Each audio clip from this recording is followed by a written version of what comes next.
3. Well, Dennis Hobson's now just come into the room. How are you doing, Dennis? You alright? Better for seeing you. Wherever there's a camera, there's always Dennis Hobson. Listen, it's not very often you get something nice to look at, is it? I know, yeah. Happy to go on. Yeah, in his fancy trendy coat. Right, Dennis, obviously you've just done your first show at with Free Sports at Ponsford. How do you think it went down? Tremendous. Yeah? What's been the feedback? Few pull-outs up to the fight, as can happen, but we were down to 5 or 6 fights on the night from a 12-fight card. So, but I always said to everybody concerned, the main fight will be a cracker. I know it'll be a great fight, but obviously not the drama that unfolded. So it was tremendous. It was a tremendous fight, great fight for Free Sport, all free like it suggests.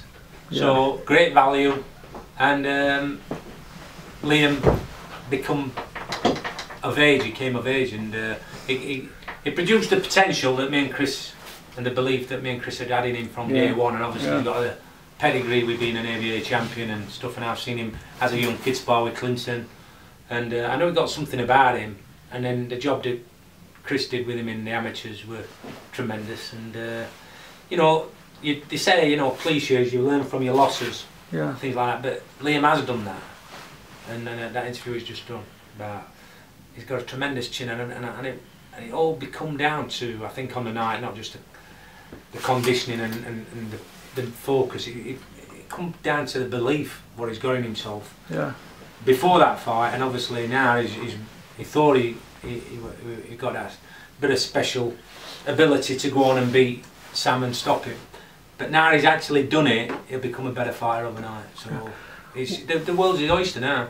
And what do you think to Liam's change of approach? You know, the peekaboo style that he was doing, and the mass attacking of the body that he did, that he's not really done for a long time.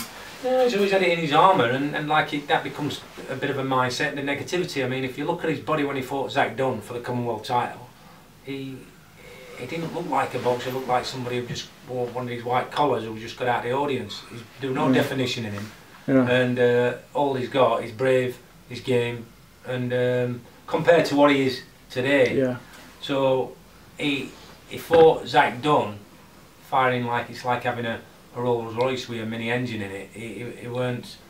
There were nothing in the engine. And now he's like got a proper engine in him. He looks like he's been polished up, and he looks like a prestige car if you want to keep on that bit. People have said to me recently when they've watched it on YouTube, the highlights and that on Free Sports, they said that he had a look of him about Clinton Woods. You know, Clinton's coming out fight when he beat the British title, won the British title against Crawford Ashley. The bookies had Crawford Ashley a massive favourite because he were a massive puncher, and the bookies this time they had Sheedy as a big favourite, wasn't he? And do you think that were Liam's coming out fight and that he matured on the night? Oh, of course it will, yeah, definitely. And that's why he's got a platform now to walk. So you can tell with just how he speaks, he's got that belief. Yeah. And he's become his own man. He's made history for himself now. But there's a lot more in him, and that's the exciting bit. Do you think that all the work that he's done in camps abroad, where he's been training in warm weather training with his trainer, you think all the mentoring and getting on at him, and you know, getting into his head by Chris Smedley, you think that made a big difference this time? You think pennies finally dropped? I think it's just the pennies finally dropped. I think he had to go through all these things, changing the trainers and losing some fights on points by not working hard enough and not probably being conditioned enough without actually knowing how to go about it. And he set his stall out, done the job properly, and look what the end product were. Yeah. Oh yeah, he looked well on the night. But you know, everybody said that Sheedy would have too much for him being a southpaw, and they won't be able to handle him. You know, with angles and that. But he just looked a different animal on the night, didn't he? I think. Liam's got versatility as well. So like he's got the pedigree. You know, he's got a tremendous amateur record. So you know, for him to get phased by a southpaw or certain styles, it's not going to happen with Liam anymore. So like you know, I mean, I obviously I was in pause because I'm working with Sam as well, but I've known that Liam's got it in his locker, but it's just he's never really brought it out like he should have done. I was sorry for Sheedy because I like the kid and who's now retired. And it's a shame that he's retired, and I wish I could have spent a bit more time with him and talked to him.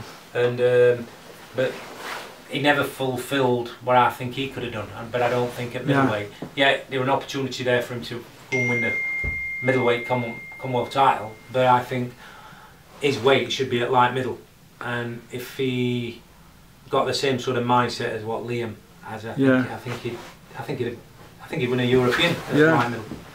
Yeah. Do you think, Dennis, that Brian Rose against Liam Cameron is a good fight? Yeah, for us, yeah. Yeah. Do you think? Why do you think that? I think Liam beats him. Yeah. What about Tommy Langford? Do you think Liam beats Tommy Langford? Yes, I do. Next one. Who do you think that Liam has struggled with in this country at 160 out of the champions? You. Thank you very much, Dennis, for that. I think he's struggled. Yeah, yeah. I don't think there's anybody that Liam needs to fear at 160. Yeah. He's come of age, so and we're building on it now. So and his brand will grow, and he's got his favourite football team. They're bang behind him. They're on a crest of a wave. Yeah. They're like on a honeymoon period. So the timing's great. So it can go together. It can be a lot of cross marketing and building his profile and success breeds success. Yeah. So I think Liam is somebody that Sheffield all the Sheffield should get behind. Yeah. Yeah, he's got that Clinton Woods bit of stardust to him now, and he's amicable. If I said to him, Liam, go and meet and greet somebody, this is where I struggle with Clinton, he won't go shake hands with people. I always thought in my mind, if I could make Clinton £1 million, what a dream that'd be. Well, I made him a lot more, and he's earned a lot of money. Clinton, he's financially very secure now. Yeah. What? He's a millionaire, yeah. Oh, aye. He's financially very secure, and I'm pleased that we're able to do it. I've had to wheel and deal to get him where he is, and if I could do something similar with Liam, it would make me very, very proud again. Yeah. Yeah, that's brilliant. And is there, just to finish off, is there any names in the mix for Liam's comeback on February the 2nd, live on Free Sports? There is one or two, but we can't disclose that at this moment in time. Yeah. Russ, yeah. All right. Yeah. But we'll discuss that. But all them names, I mean, like Liam says, he's called them out, and the names what we'd like to get on Free Sport if they were willing to take up the offer, because Luke Blackley just put something on Twitter who Liam's fought before. What about me? And I don't know if he private messaged me or whatever, or DM me and said, what about me? And I said, if you fancy it, can you do a middleweight, mate? Yeah, of course I can. And I said, well, we're interested.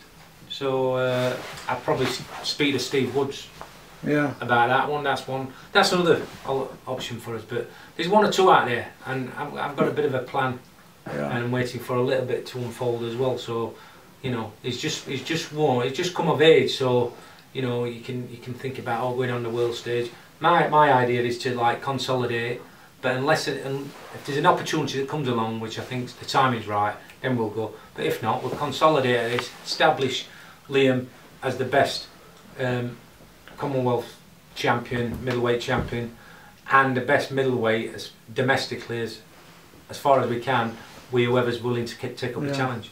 Yeah. So more or less then, the future is bright. The future's Cameron, Liam Cameron. Yeah, you're nicking little cliches from an old telephone, mobile Am phone. I? Yeah, I'll stop that then, Dennis. So stop doing things like that. Yeah, all right. Can't you be original, Russell? Yeah. Well, we can't all be like you, can we, Dennis? Do you want me to say a big up to Elisa? Yeah. Give up a big, even though I'm wearing Under Armour today. Over Armour.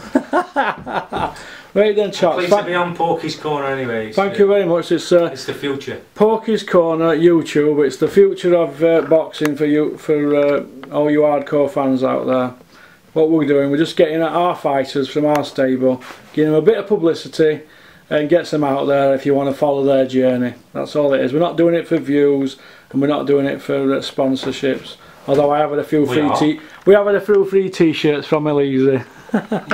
Dennis has had some free trainers. I've had some free trainers. So, alright then, well listen, thanks for coming in chaps, and all the best to you and your families for the future. Thanks.